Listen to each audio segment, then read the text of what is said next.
The Education Collaborative was envisioned by Ashesi University back in 2016 when in thinking about our skills strategy as a university, we asked ourselves, how quickly can we really bring about this African Renaissance if we're just doing it within ourselves at Ashesi University?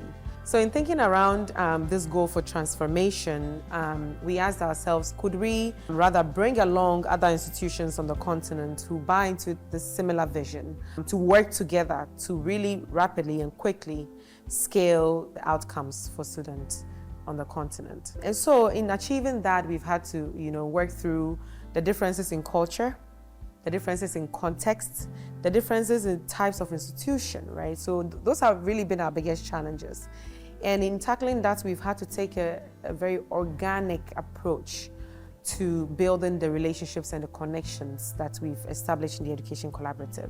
So I would say the university leaders really have been our biggest ally, working through the kinks together, working through how to collaborate more efficiently and effectively, and helping us to determine where to prioritize resources and efforts to ensure the best outcomes. Also, a very notable ally has been the MasterCard Foundation in believing in this vision, in this initiative, and supporting through its resourcing for the next few years.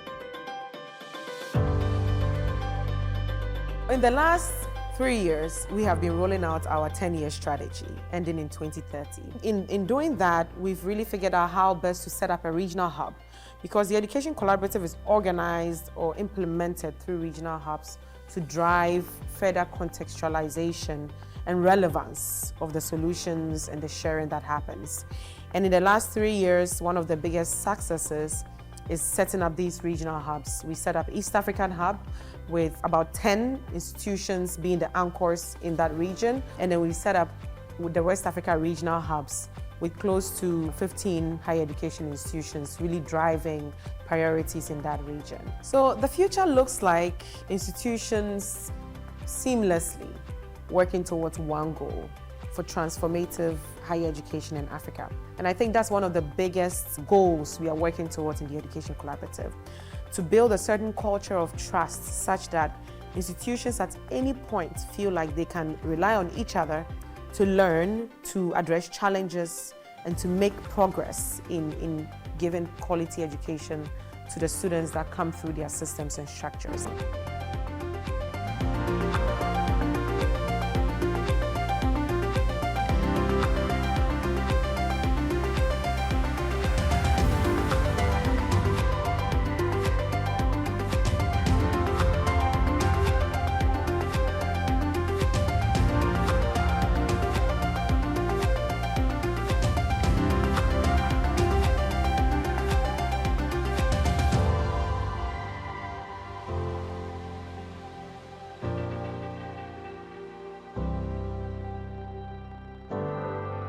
Thank you very much. Good afternoon, good morning, good evening from wherever you're joining us from. Thank you for making time to join the speaker series co-organized by the Uganda Christian University and Cavendish University Uganda. We're excited and we are ready to get started. I can see our moderator is already taking stage, Bernard Ochan. But kindly, meanwhile, just go to the charts and let us know your name, your institution, and where you're joining us from. Bernard, over to you. Thank you, Fred. Good morning, good afternoon, and good evening, esteemed guests, colleagues, and participants. Welcome to the speaker series organized by the Education Collaborative, the East African Hub, and hosted by Cavendish University Uganda and Uganda Christian University. This is a part of a research and faculty development community of practice, which is dedicated to maximizing the synergy of resources for research development across higher education institutions in Africa. Our mission is to facilitate cross-country and multidisciplinary research collaboration that elevates the standards of higher education institutions in Africa. My name is Bernard Ochan. I serve as the Careers and Employability Manager of Cavendish University Uganda, and the Vice Chairperson for the Technical Committee of the East African Hub of the Education Collaborative. It is my pleasure to moderate today's session. Today's topic is a mouthful: strategies for effective teaching and learning for large classes, exploring innovative teaching methodologies and pedagogical approaches to enhance students' learning outcomes, which is a very important thing in the creation of the Education Collaborative. The main goal of this session is to foster meaningful conversations about the challenges educators face while managing and effectively teaching large classes. By bringing together a diverse range of viewpoints, we hope to identify roadblocks, brainstorm potential solutions, and share best practices through real-life scenarios and their successful outcomes. Participants in this conference will gain valuable insights into the effective strategies that have been implemented in similar contexts. These actionable strategies will equip educators with tools and techniques to enhance students' learning outcomes. We are blessed today to have two speakers, and I'll introduce them as their time arrives. Our first speaker for today will be Dr. Olive Sabiiti. Dr. Olive Sabiiti is the current acting Vice Chancellor for Cavendish University Uganda. She previously served as the Deputy Vice Chancellor for the same institution and also the Dean of Faculty of Law at the same institution. Dr. Olive is a distinguished legal scholar, a senior lecturer, and an advocate of the High Courts of Uganda. She also served as a panel advisor for the Commonwealth Scholarship Alumni Advisory Panel and as a board member for the Research and Education Networks of Uganda, RENU. Dr. Olive earned a PhD in law from the University of Manchester in UK as a Commonwealth scholar and a LLM in the same institution in international business law with merits, but now as a British Chevening scholar. Dr. Olive also postgraduate diploma in legal practice from Law Development Center and a Bachelor's of Laws from Makerere University. In her extensive career, Dr. Olive has taught law and finance in emerging markets, land transaction, business and commercial law at prestigious universities, including the one hosting us today, Uganda Christian University. Dr. Olive also served as a speaker of Mpigi District Council, chairperson of Association of District Speakers in Uganda, as well as the chairperson for the Conflict Resolutions Committee of Uganda Local Governments Association. Dr. Olive will speak to us on the challenges and opportunities in teaching large class sizes. Ladies and gentlemen, please join me in welcoming Dr. Olive Sabiiti to speak to us. Thank you. Thank you very much, Bernard. Thank you very much, and good afternoon, good morning, good evening, participants. And I'm going to talk to you about strategies and opportunities in teaching large class sizes. Yeah, so we are going to be covering, my presentation is going to be relatively short, and we're going to be covering, first of all, the rationale. Why do we have to consider challenges? Why waste our time considering challenges? Why, and then what do we mean by a large class? Then we'll look at the actual challenges first, the opportunities available, and then we'll also touch on the strategies. Of course, in responding to the why, we recognize that challenges are opportunities for growth. So of course, it's important because the lessons that we learn from teaching large classes can inform best practices and even innovative approaches in our teaching. We want to target problem solving. We don't want to be like that man who gave another man a pair of shoes without finding out if that other man had feet. We don't want our problem solving to be futile by implementing without understanding the true need. So this is going to be, I would just like you to spend a short time and help me type the answers to this in the chat. Number one, how many students do you think constitute a large class? It's okay, you can type in the chat. What is the largest class size you have taught or attended? What one word would you use to describe your experience with large class sizes? So can you, maybe, is it exciting?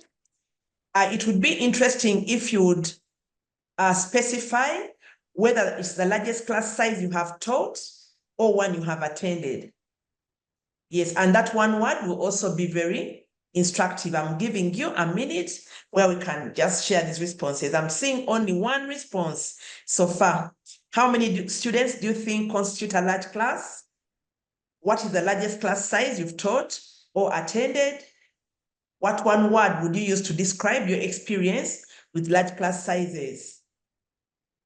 Exciting, overwhelming, I don't know, whatever your experience has been. And as we type these responses, we'll reflect as we proceed so that we can identify, do we identify with these challenges? With the challenges that I'm going to share, because mine are from basically the literature, but they're also from the pre-session survey, and they're also from other facilitators and students participating in another program of the Education Collaborative. Very good. And so what I can see from these responses is that it is clear that there is no one answer for what is a large class. You know, people think a large class, some are thinking 80, 300, and so on. And then we can also see the challenges and their experiences. So just bear those ones in mind as we go on.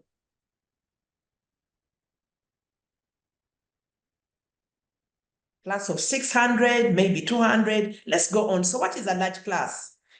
And as we think about what a large class is, you can see the chart to your right.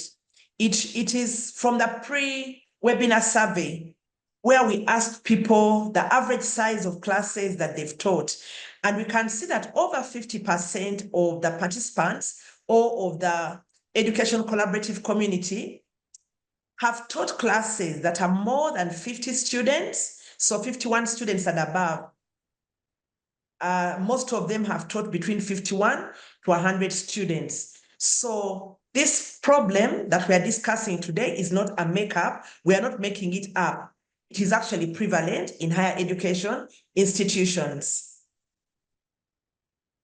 Now, when you look at the next slide, we will see that there is no consensus that exists as to what is a large class.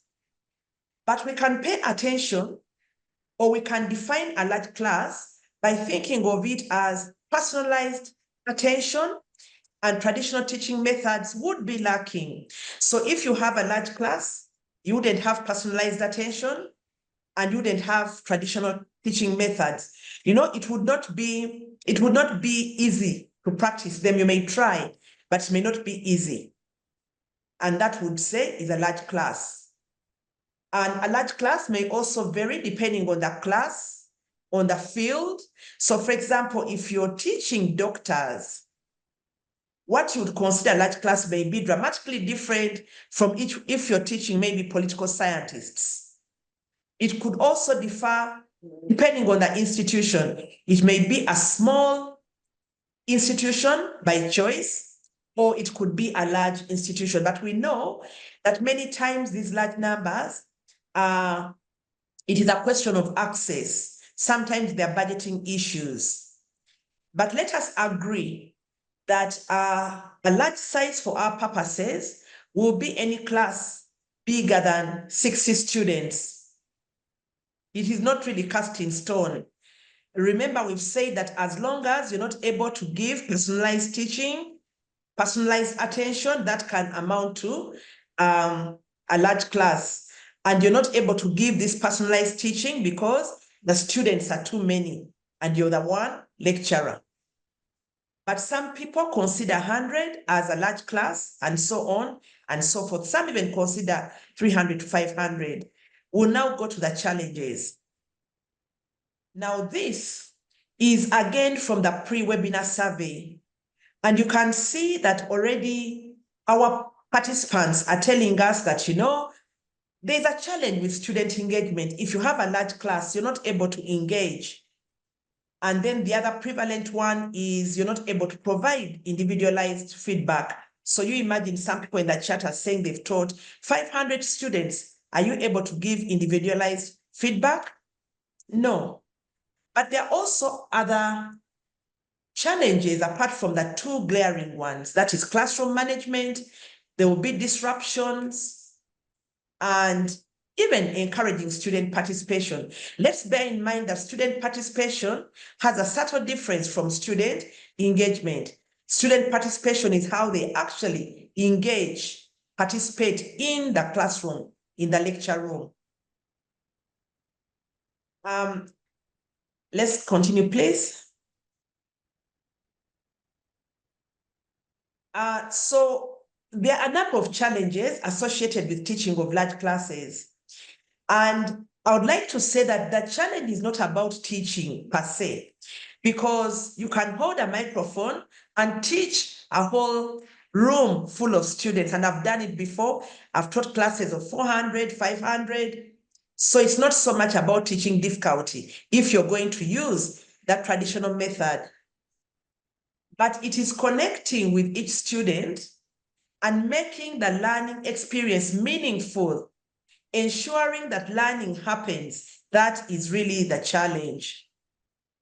So of course, that goes hand in hand with things like lack of individual attention. You just teach the students and, you don't know if they've understood, if they've, some people dictate notes.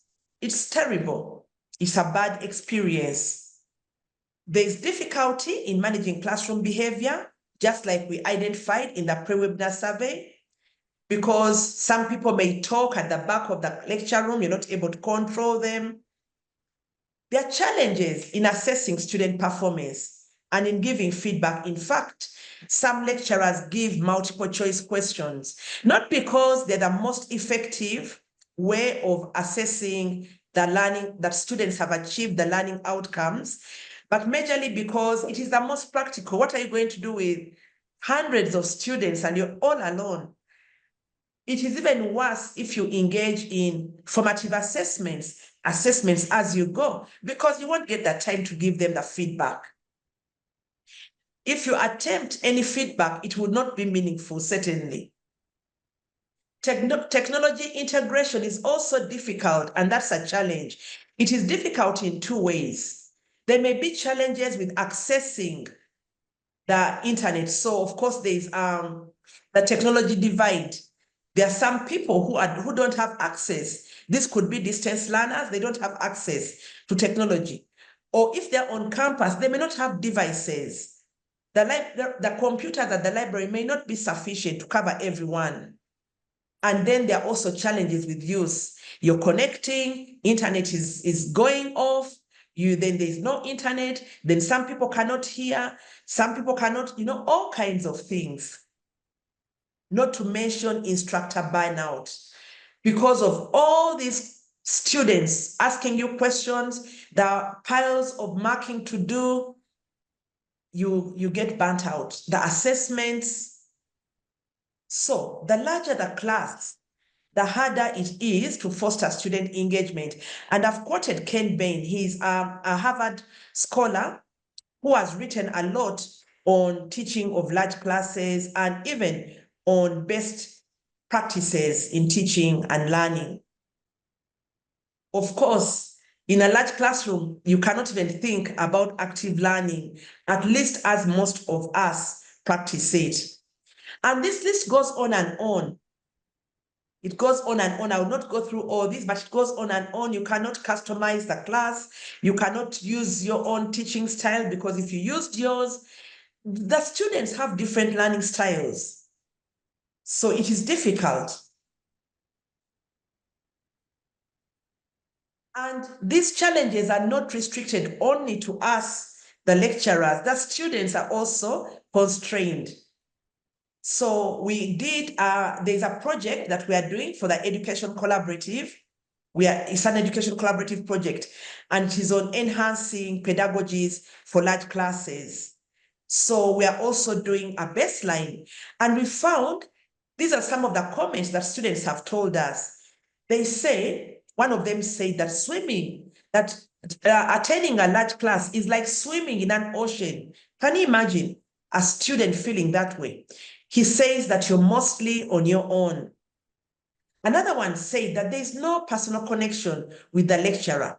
You often meet the lecturer either on campus or outside, and they don't even know you. You know, you're just another person walking down the street. So students struggle with feeling like just another face in the crowd. And yet, there are certain best practices for effective teaching. One of the points for effective teaching and learning is that there must be some student and instructor contact. And we are failing on this in these large classes. Students feel isolated.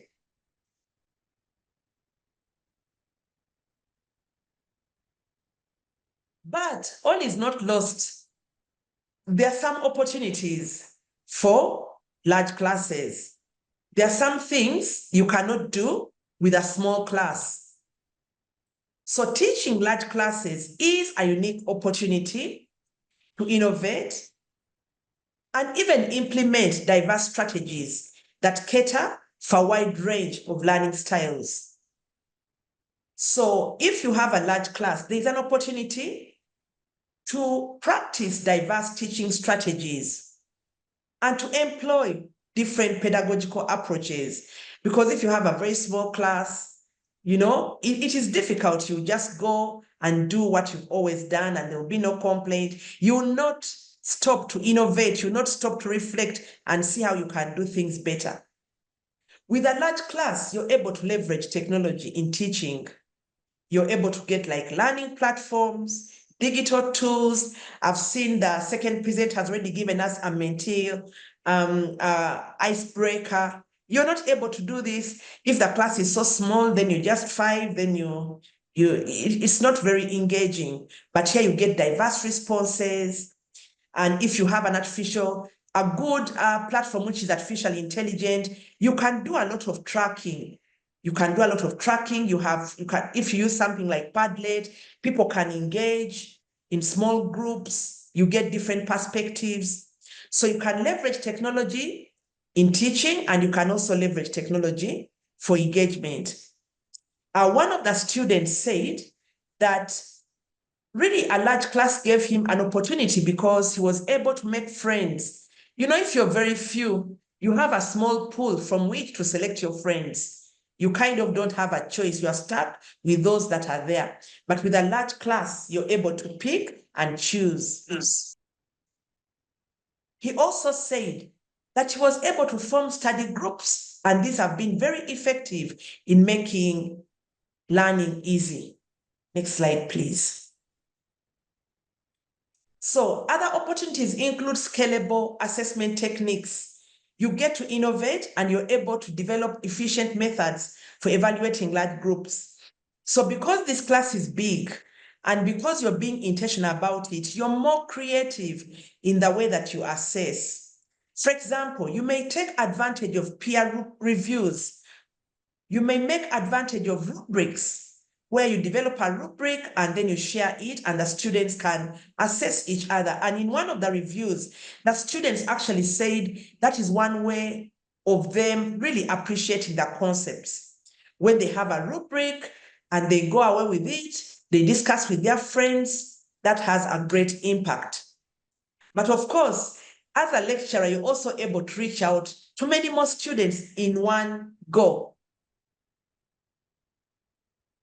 So that brings us to strategies. What strategies can we employ to ensure that we can take advantage of these large classes? Because I've mentioned that sometimes these large classes are a result of budgeting issues. Sometimes the government is the one funding these students, and they are there, like in public universities, you may find 2,000 students in a cohort. So we have to really think creatively to find a way of approaching this issue. But Ken Bain has said that the best teachers are those who show you where to look, but they don't tell you what to see. So what I'm going to do, I won't really tell you what to see, but I'll just provoke you to come up with ideas, with means of ensuring effective teaching of large classes. So in thinking about that, what are our next steps and prospects? And someone has said, it's from the Center for Teaching Excellence, University of Maryland, that the smaller the class, the more students learn. This is research-based. However, while research shows that small classes provide more opportunities for feedback and discussion than the large classes, even greater student satisfaction, it does not suggest that the class size is necessarily a correlate of student learning. What counts is not the size of the class, but the quality of teaching. So hope is not lost.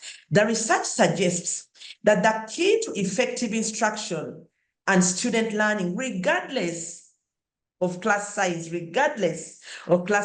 is engaging students in active learning. So you see, even with the large classes, we can achieve, provided we seek ways and means of incorporating active learning in our teaching and learning.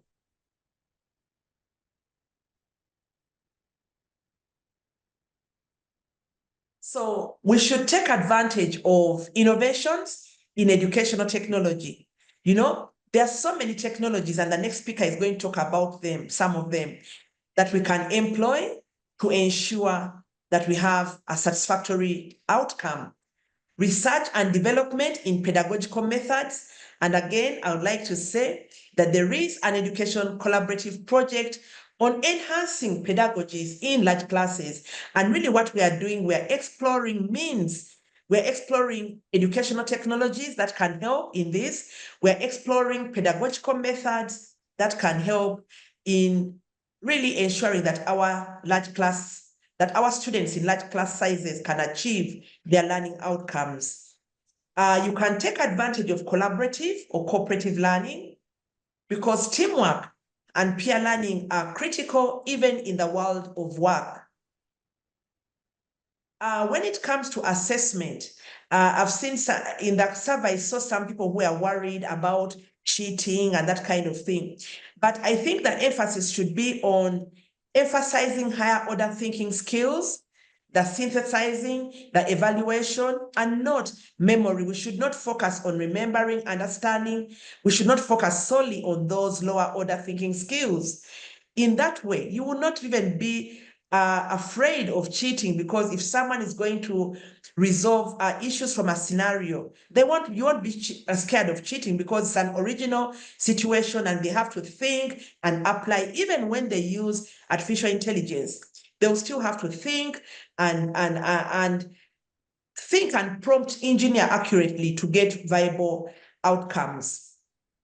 And so I have recommended a resource called kepcrossacademy.ua.edu. It's a very good resource on active learning. And that is because one of the best practices for effective teaching is that you must engage students in active learning, not in the kind of passive learning that we engage in when there are too many in a classroom.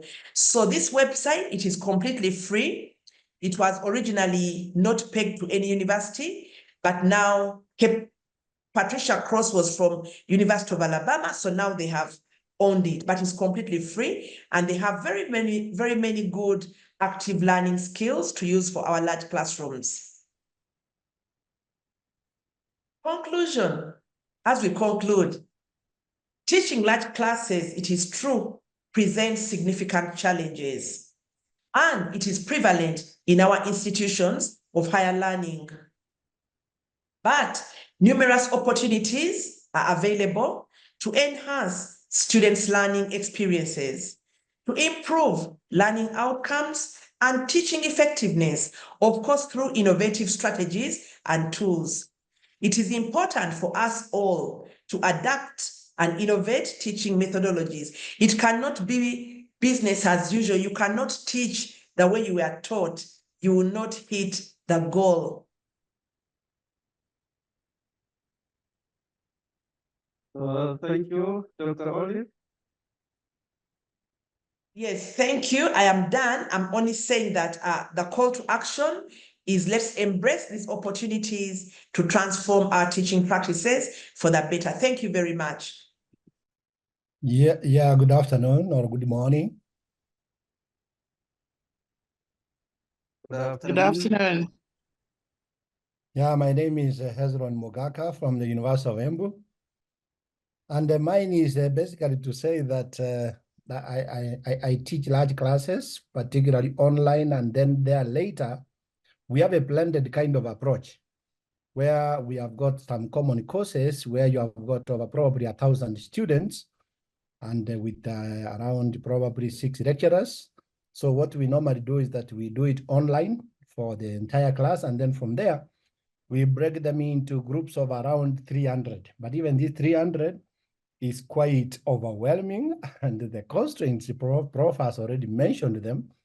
But given this first presentation, I'm actually thoroughly encouraged that we need to think deeper, because if you are operating under circumstances of where you have got a budgetary constraint, it doesn't mean that you don't deliver. I think we just need to be more innovative in terms of how we can now break down the class of 300 probably into smaller groups. And what I've learned from here is about the peer learning, which is an opportunity that you get with the large classes. And some of these ones, we will definitely say implement them. And what I can say that from this first presentation, I'm thoroughly motivated to face my large class come September this year. Thank you so much, Prof. Thank you too for the compliment. Any other person?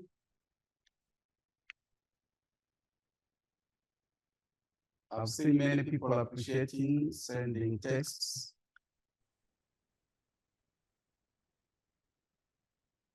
If there's no other, let me call Bernard back to introduce our second speaker. Thank you. Thank you very much to the participants for your kind attention and for the compliments in the chat. Thank you.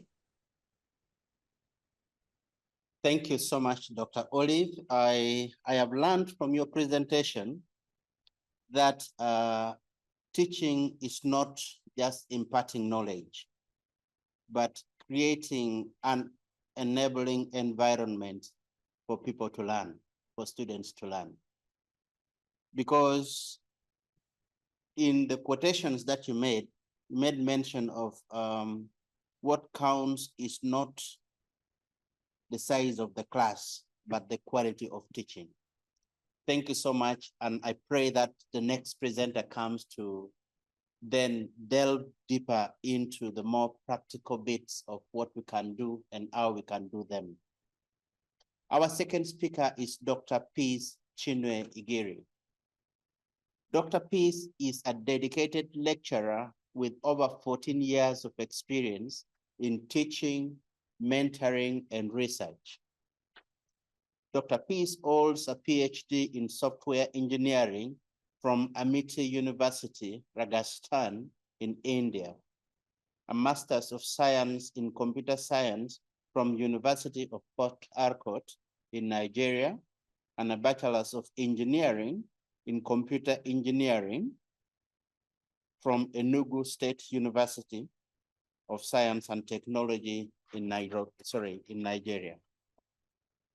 Dr. Peace has taught in various institutions, including Cavendish University Uganda, Captain Elechi Amadi Polytechnic in Nigeria, and Sabiiti University in Rajasthan in India.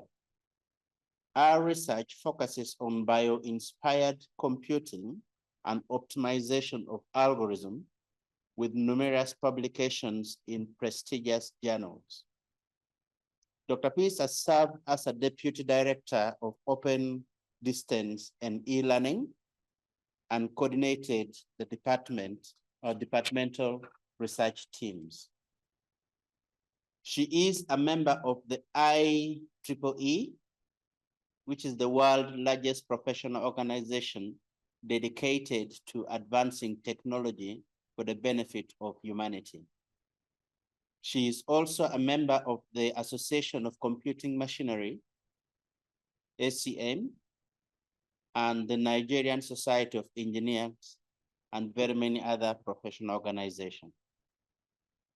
Dr. Peace, in addition to our academic work, is committed to community service, having organized very successful youth training programs, mentored students, and co-organized various academic conferences.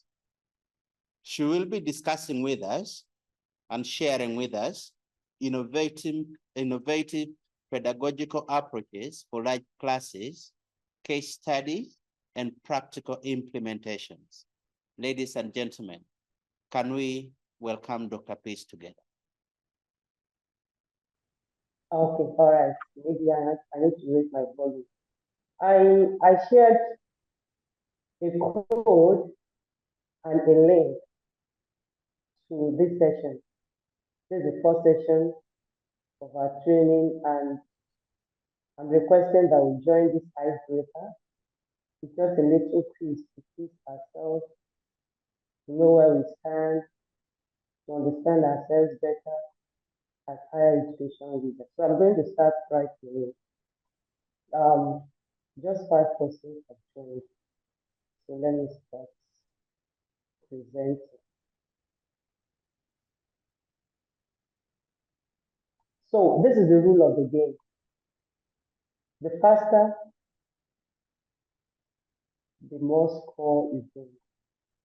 Which of the following teaching strategies, following teaching is a key benefit of using active learning techniques in large class? The first speaker has mentioned something. Yep. So let's go to the leaderboard. Let's see who is leading. So we are ready for the next. Question number 2. Answer fast to get more points. This is some of the things I do with my students to get them connected. But most times I use various times. Yes, you have 15 minutes for this. Bloom's taxonomy is a framework used to classify what?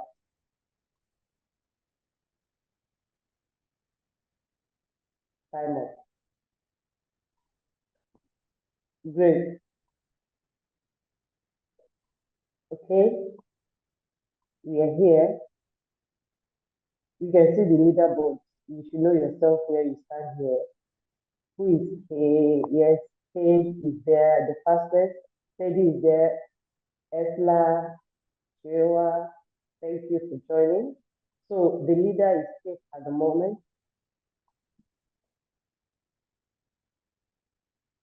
Question number 3. Answer first to gain more points.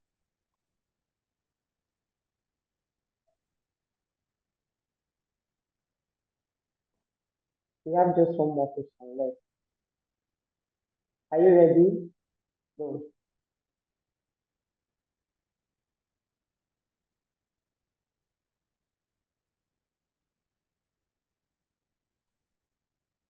Okay. Yes, so we're going to the last question now.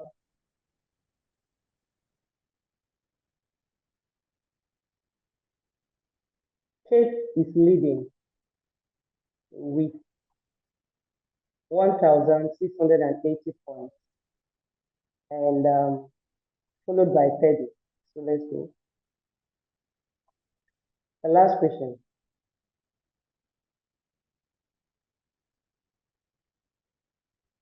Go. Ready to go.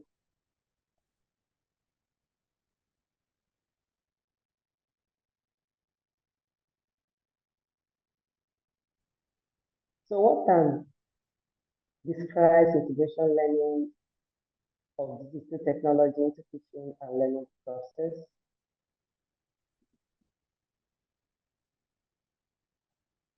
One, zero, we need to go.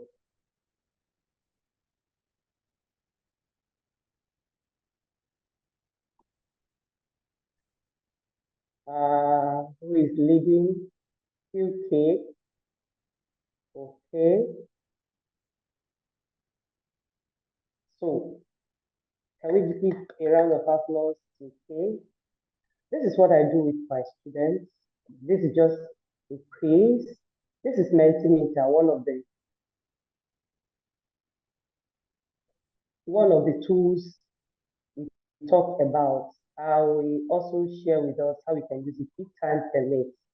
So right away, let's go to the main presentation. Good afternoon once again. You're welcome to this session. Chinwe Peace Igiri, as we all have heard. So the title here is Innovative Pedagogical Approaches for Large Class Sizes, Strategies and Tools. I might not go into the strategies so much because the first speaker have dealt with it. So these are the outline, introduction. Yes, please. So here are the outline, introduction, why innovative teaching strategies, what are those innovative teaching strategies, a few case studies and practices, if the time permits, question and answer, then conclusion and resources. So here we're going to talk about all we're interested in this session or in this second part of the presentation is to equip higher educational lecturers with practical strategies and tools to enhance teaching and learning in large classes. The first speaker has already talked about this, so there's no need for this. Why do we actually need these teaching strategies or these innovative teaching strategies? First is about engagement. When you apply innovative teaching strategies, of course, you discover that you keep your students active during the learning process. And we have a number of tools that can help us do this. It can also help to improve attention, participation, and retention. And since we know that most of our, in the era we find ourselves, students are so glued to their devices, they are ready to spend how much to buy data in order to continue being with their devices. I even discovered that even when I have a blended class, the physical students will want to log on online to join the blended class. So innovative teaching strategies can help improve learning outcomes, such as diverse teaching methods cater for various learning styles. Yes, you have some of these tools that can help you to cater for different learning styles for the students, encourage critical thinking. You can post a question and allow the students to collaborate, think into their breakout rooms. Sorry about that. It also helps in managing the classroom effectively. How? By keeping the student active. Of course, you know, when your students are active, they are involved in the learning process. There will not be room for distraction. It's when they are bored, you see them trying to side talk with each other. So that is there. This is the second part. It can also improve personalized learning experience. These technological tools will enable tailored feedback. For instance, if you use a tool like Padlet or MindMaster or MindMap and share activities or assessments with your students, you can identify students that are not doing well. You can even identify those students that feel they are not being carried along. Those neglected students, you can identify them from their feedback or from those who are not responding. And then you can know how to go about to carry them along. Everyone wants to feel important. you discover that, oh, the course of my teaching with these tools helped me to understand that, especially those students that are very quiet, they are very, very intelligent. All we need to do is to just direct them properly. For the loud ones who want to overshadow the classes, as we all know. So it can help to facilitate different and differentiate instructions, even when we have a large class setting. A very important part of it is that the collaborative experience is there. Here we have peer learning. The first speaker talked about peer learning. Yes, when the students are learning with each other, especially when we have large classes where they might find it difficult to get along with the lecturer when the lecturer is teaching. I observe that most of all use the lecturing teaching method. When the students are having issues with understanding the lecturer, when you pair them to learn from one and from each other, their fellow students that understand the topic or the concept better will illustrate it or explain it in a better way than you, the lecturer, will be able to do that. So it encourages peer learning, encourages communication and social skills. When a student is presenting, they want to present in such a way that they will be accepted. So they want to do everything to be accepted. So this is one of it, efficient assessment and feedback. These innovative tools will help you to streamline the assessment. We have talked about the problem of assessment. When you use some of these tools like Mentimeter to assess your students or Nearpod to assess your students, they can help you gather them. Remember, you must not use the OBJ, and multiple choice questions to assess them. These tools enable you to use open-ended assessments to assess them, and it will give you the feedback which you can download and process at your own pace. So it provides timely and constructive feedback to the students.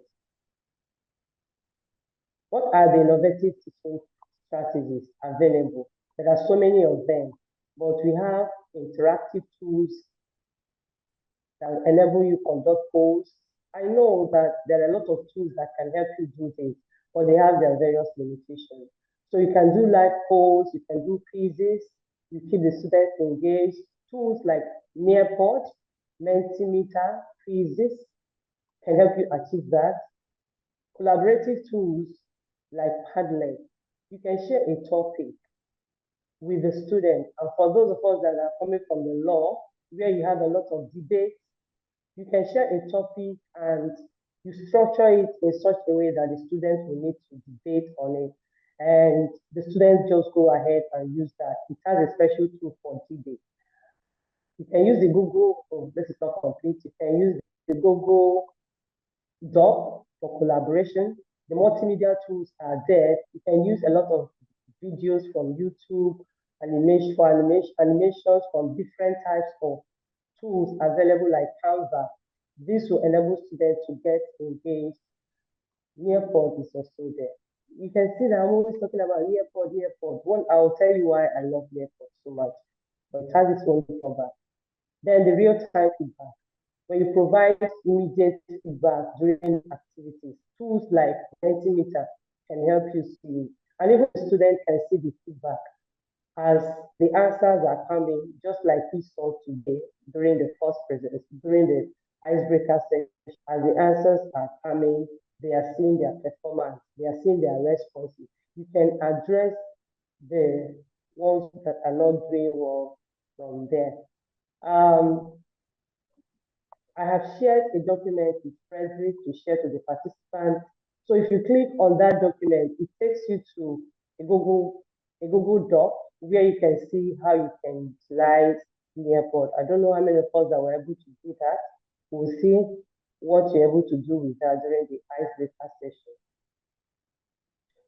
Also, Mentimeter, I have already shared a document on the step-by-step instruction on how to use Mentimeter for your assessment.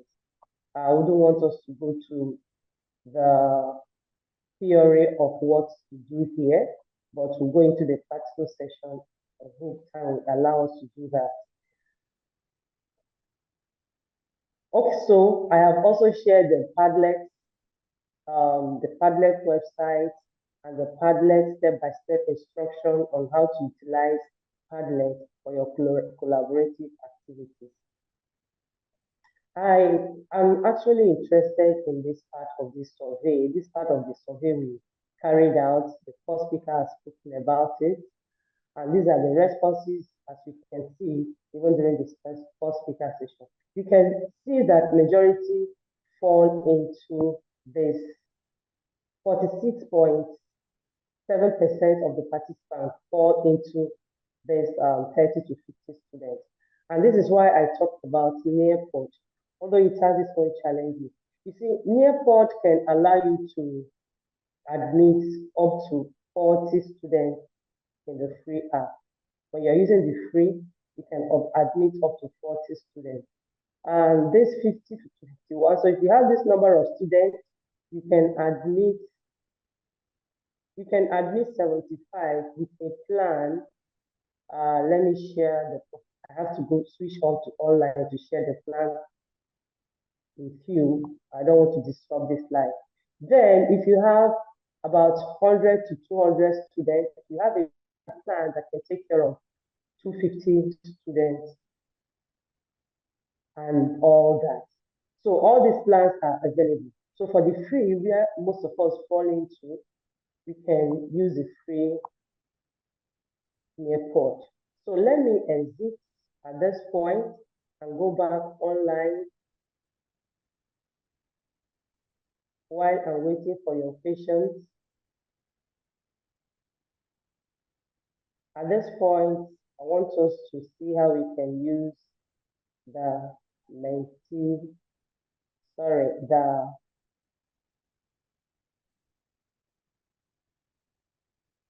Nearpod. So this is the Nearpod. Let me go back. Exit here. So if you have created an account with the Nearpod, which I shared with you, you will have something like this, but you may not have this one because these are my personal files I created when I was working with my students. These are the various case studies. May not have time to go into it. So this is how the landing page looks like. This is the free plan at the moment, and you have the menu side of it, where you can create lessons. These are my lessons I have created, and then you have available lessons. You know, when you're registering with the Nearpod, it will ask you if you're a teacher, if you're a student, and if you're a teacher, it will ask you if you are higher education student and teacher. So it will want to identify the type of the role you play in the teaching, and then try to provide a personalized engagement with you in your own library. So these are my libraries, and these are the available ones here. So now, assuming I want to start a class, I want to teach a class, and I want to use Nearpod. I want to assume that majority of us have created the Nearpod account. So I want to use Nearpod. Don't be intimidated by what you're seeing here. It's very simple to use. So all you need to do is to click on create. You can use this, you can also use it. So click on create. Let me remove some of these things.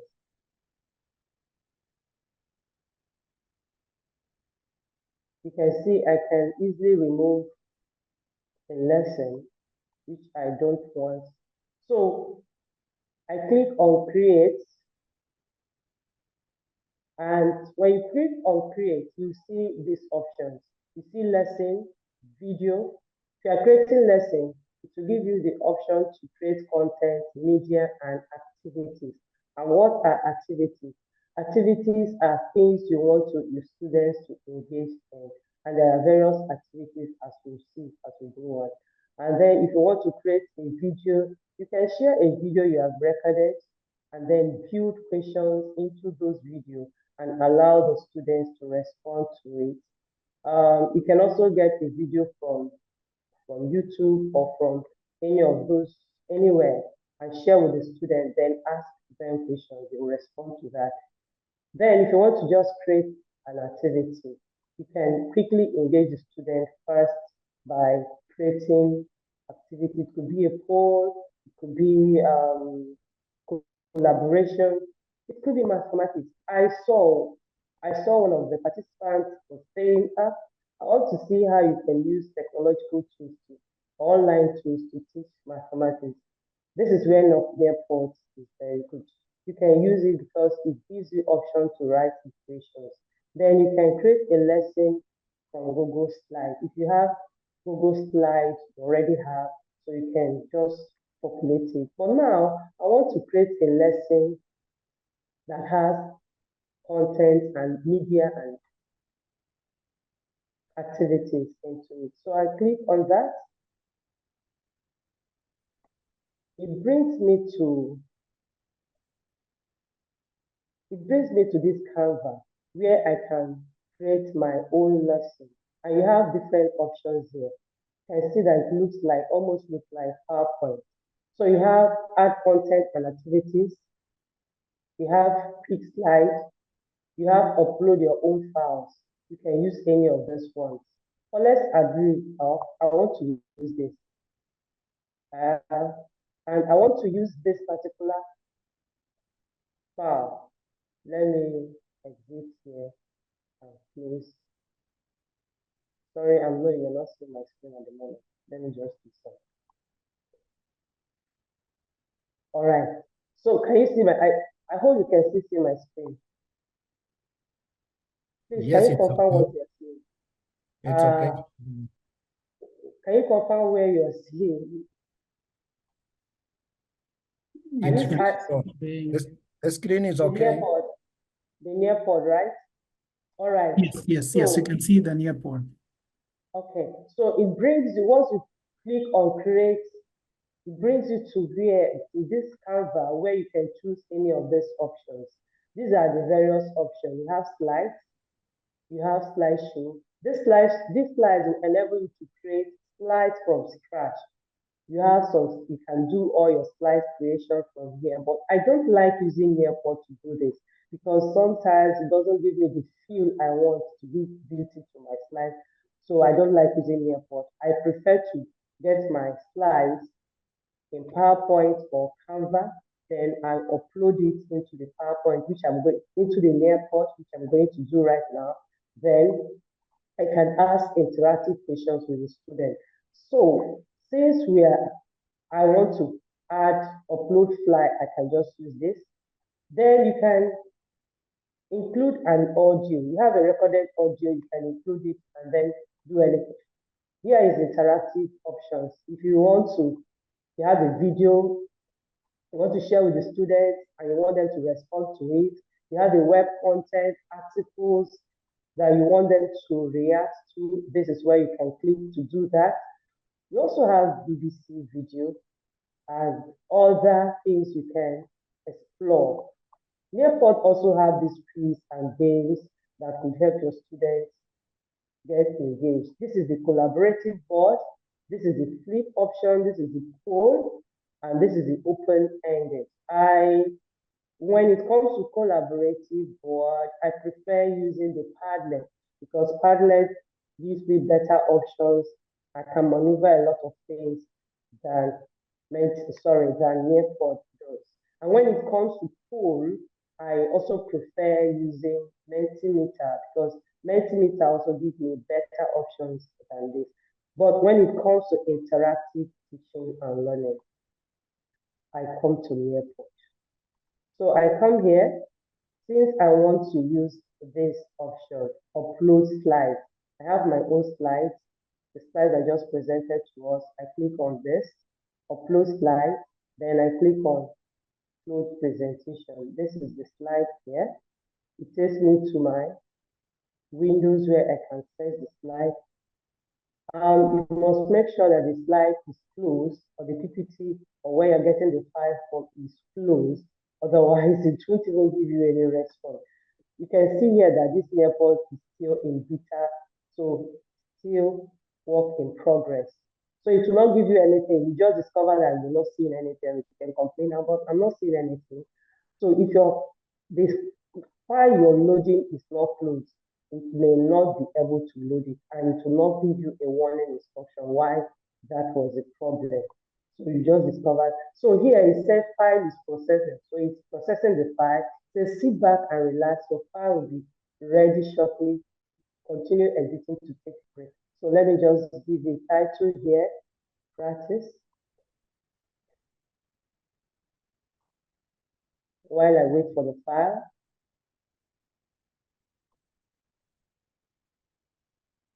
I'm going to share this topic for us to think about in the coming session, in the breakout room. So the slides are here, but let me share this.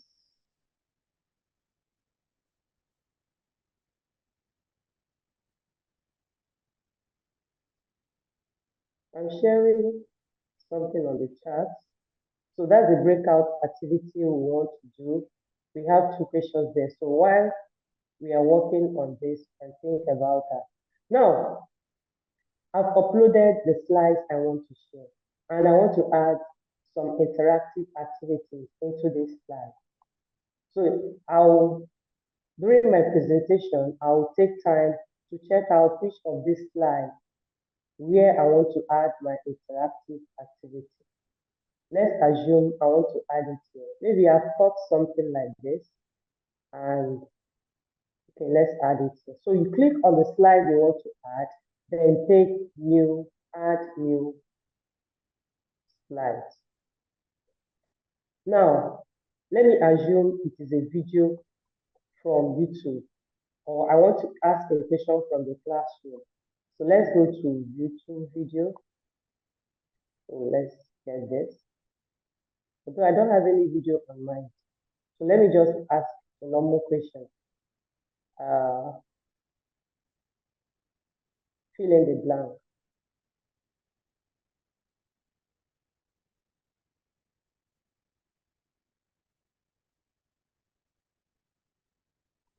So it brings you to this point. You can add this question when you're taking your class, but it's always preferred to add the question before you start your class. The reason is so that you don't get your class distracted and aroused noise making. So let me say, what is your best learning style?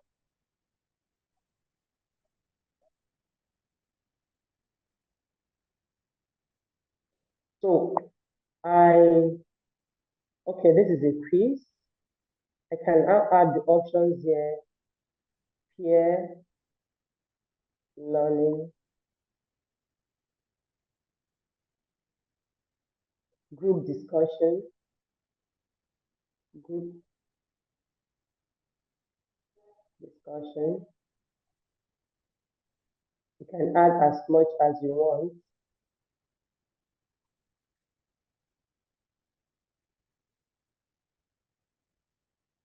Mind master, mind map. Okay, let's assume I'm done with this. If I want to add another question, I'll go to this. But it's always good to give your piece a title. So let me give you this interactive here. If I want to add timer to it such that the students, well, it will just stop the student when that time is up. You do that here. So that's done. So the quiz is already added. That's all. Don't need anything. Let's assume at this point, I don't want to add a quiz. I want to add a collaborative board. So I click where I want it to be. Then I'll click on it. I think it's better. How much time do I have?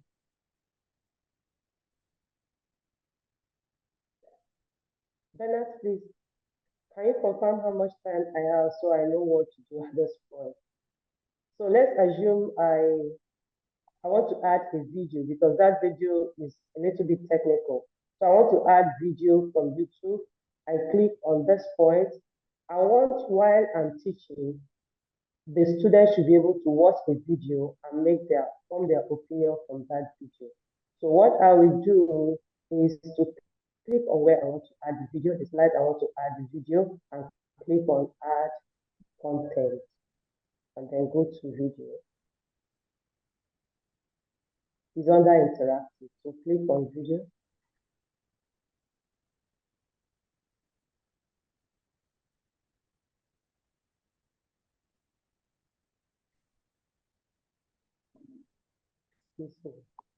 So it's giving me options of various videos. Yes, please. Oh, no, I know you're asked about the time. We have, I think, 2 minutes. 2 The minutes. clock. Yes. All right. So let's assume I have a video from YouTube and I want to add it to my students so they can interact with it and ask a question. So I just go to YouTube. I should have it already prepared, so just showing how you can do that.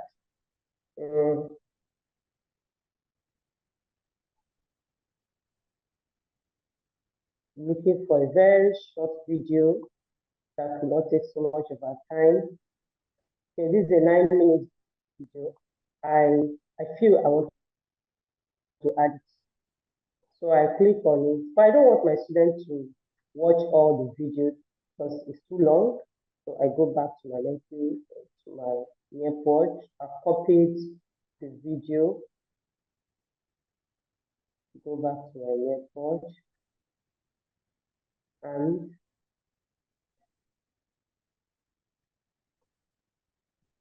paste the video link.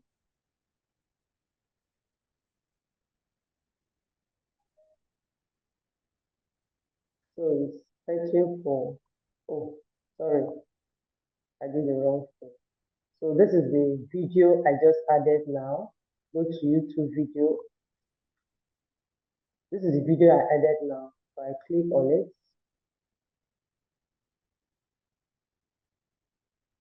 So here I can save this video. So he's trying to upload the video. This is where the technicality comes in. I can add activity to this video. This video is about 9 minutes. And I want my students to watch this video from minute 1 to 3 minutes 4.5 and then react to the question. I'll prefer an open-ended question type. I click on that. I'll type the video. What is your key takeaway here?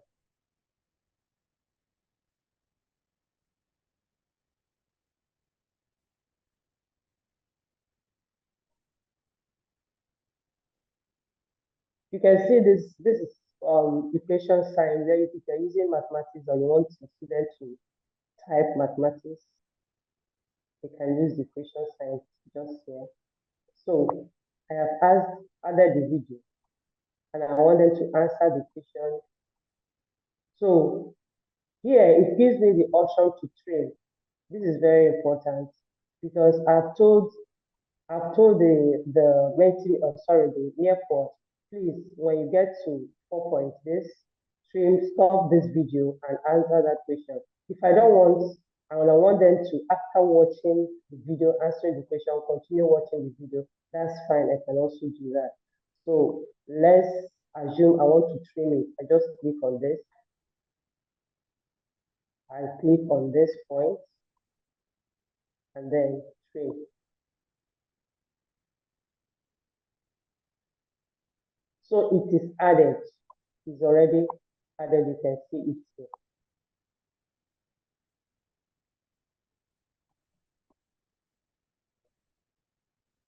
So now I am done with my activities I've added, assuming I'm done with activities I've added, and I want to start my class.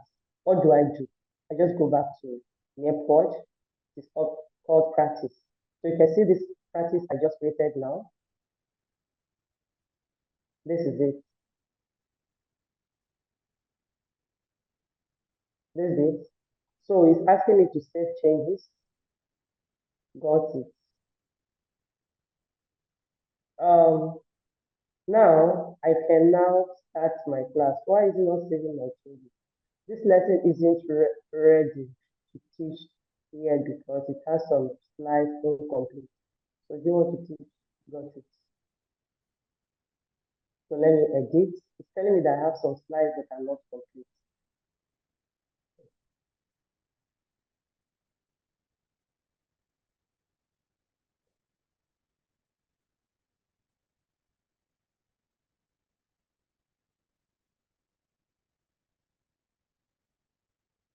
Okay.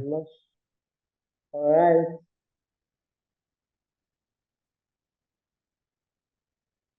Just 1 minute. I'm not sure why it's not saving this. So let's preview this. I don't know why it's telling me that my slides are incomplete. So let's preview this. I can teach from here. It's still loading the class. So what do I need to do from here? When I start teaching, I click on teaching. This is the preview. And these are the various I've added, coming. So let me go to this slide, which is the quiz.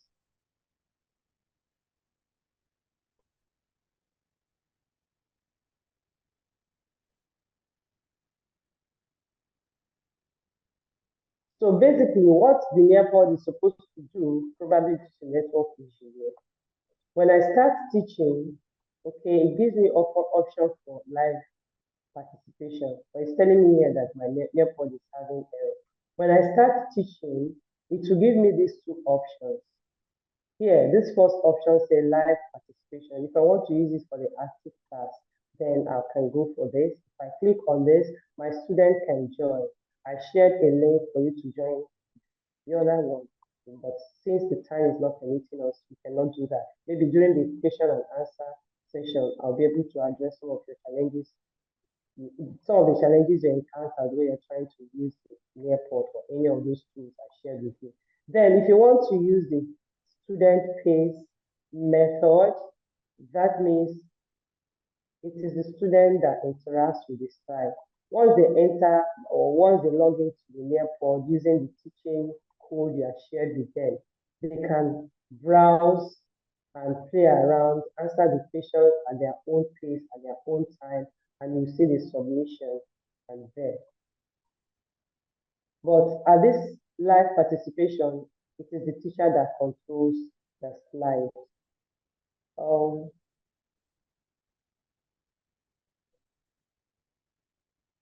So at this point, do we have any questions? Let me stop sharing so that we can react, or let me stop teaching so we can interact. Do you have any questions before we go to the icebreaker? Sorry, before we go to the breakout session? I've already shared the questions. I want Bernard or the technical team, please, do we have the breakout session created already so our participants can join? There is a Yeah, chat. I think our time is now up. Maybe what you Okay. can do is you give some exercise that people Yes. go and do. Okay. And then they train themselves on how to catch up. All right, it's fine. Because I our already. time is over, Okay. apparently. Okay. I have the patient copied here.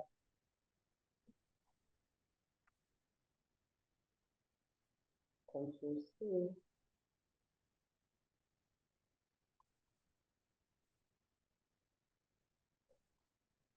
But Yes, did we but get some thank few you very questions in much. the chat? Yes, see, the question is here. I've shared the question again on the chat. So you can go and see what you can do with this on your own. Try to create a nearpod lesson. You can try to create multimedia letters. So let me have your questions.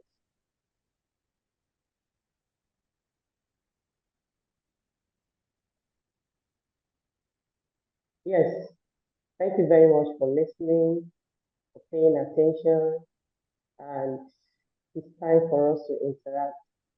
If you have any questions, please, the floor is open. Yeah, thank you very much, Dr. Peace, for taking us through some innovative teaching strategies. I know this requires a lot of time, given that people have to have a hands-on. And we hope that there will be another opportunity for you to come and again and take people through. Maybe that time you should be given the time alone for at least 1 hour and a half, so that people go with you and do it as a hands-on. Any question from anybody? Has anybody tried any of these strategies? Or how can people get to learn through this and so forth? Can I ask one question? I've tried to type it, but it is getting strange spellings on my laptop. Go ahead. Just the nearpod. Is it the nearpod? If I have to teach the students, do they need to have it in their gadgets, on their gadgets, for them to access my materials, or they don't need to? Yeah, if you're teaching the student, they just need to create an account. They create account, and creating account is free. They create student account, just free. So all they need to do is to log in with the login detail you share with them for that particular class. For each class you are teaching, there is a different login detail. So that's it. And it doesn't take much. I don't know how many people have tried creating using Nearpod amongst us. Can we use Nearpod offline? No, you cannot use Nearpod offline. That's one of the challenges. It is online tool for blended learning. So you cannot use it offline. Yes, do we have any further questions? There's another question. Need to download the Nearpod. Yeah, maybe another quick one. Sorry. Okay. Go ahead. Yeah, if the students want to access the materials later, maybe we are going to learn about that. How do they access the materials, or is there a way they can be saving, or is there a way they can access the materials later, or once you present, that is it? Or there are other ways of sharing the materials? Thank you. Okay, do you mean when you're using the Nearpod lesson? Pardon? Do you mean when you are using the Nearpod lesson for your presentation with your students? Yes, Are you asking how the students can access the material? Yes, can they record? After the lesson, and you don't want to be too far, the student, and you want the student to access the lesson, you can use the student pace mode. Okay, thank you. Student pace mode can allow the student, as long as they have access to that particular code and that lesson, they can access it anytime. Okay, thanks. Or any other? You can also download your lesson. You have options to download the lesson you have uploaded from Nearpod. And after the assessment or the activities, you can also download the reports. You can share the reports with your students, with your supervisor, or whatever you can do with it. You want to do with it. Those options are available.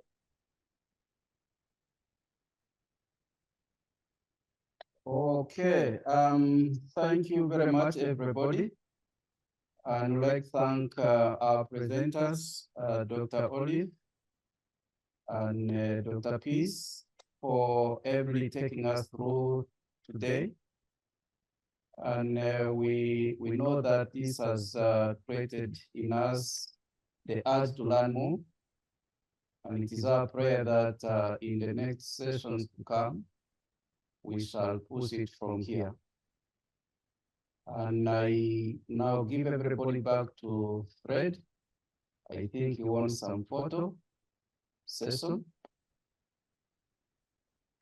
Thank you. Thank you very much, Professor Omona. Thank you, Dr. Chinwe, for that presentation, and Dr. Sabiiti as well. Yes, we want to take a group photo for today's speaker series. My colleague, Jolene, is here. She'll assist us with that. As we are taking that group photo, I'm going to share an evaluation in the chat for us. Kindly fill out the evaluation and give us feedback on this session. We really value your feedback as it helps us to continue improving and planning for future sessions like this. So it's going to be on the chat. Jolene.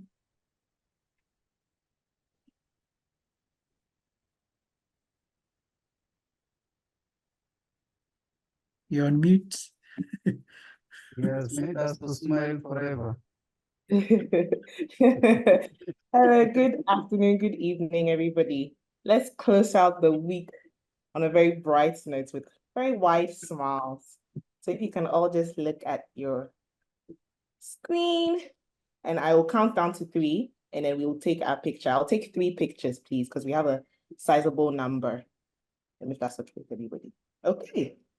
So 1, 2, 3, cheese. Perfect. Thank you, Jolene, for that photo session. Again, in the chat, I've posted the link. Kindly share your feedback to this session, and we'll be sharing the presentations from both Dr. Chinwe and Dr. Sabiiti for your own reference and perusal later. We'll also be sharing the recording of this video in the coming days so that you'll be able to review it at your own time. And if you have any questions, feel free to write back to the email that I'll be writing to you with the notes. And if you have any questions around what has been shared, Dr. Sabiiti also shared that there's an ongoing project on pedagogy. And if you're also interested in that, I believe she also shared how you can contact her, but you can also write to the education.collaborative@ashesi.edu.gh. I will be sharing those contacts with you. So just before we finish, I hope you've taken some time to fill out that survey.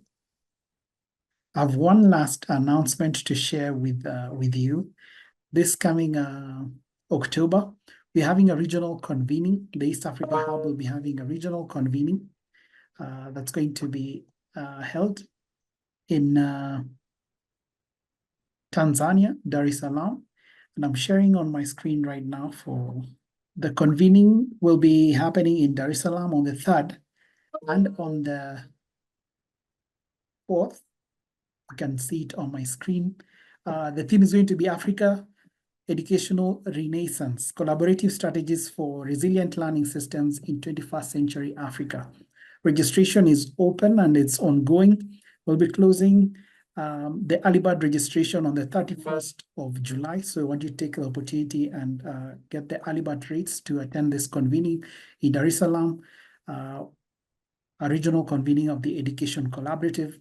We'll be continuing this conversation around research and faculty development. We're considering employability. We're considering entrepreneurship, ethics, and leadership. I've also put the registration to this convening in the chats. Please, if you're interested to attend, kindly click on that link and register and secure a spot in this session. Otherwise, thank you so much for making the time again to join us in this speaker series session. Thank you, Professor Omona, Bernard, Uganda Christian University, Cavendish University, all our speakers, and all the participants for joining us on this call today. Have a lovely, if it was morning on your side, evening or afternoon. Thank you again, and bye.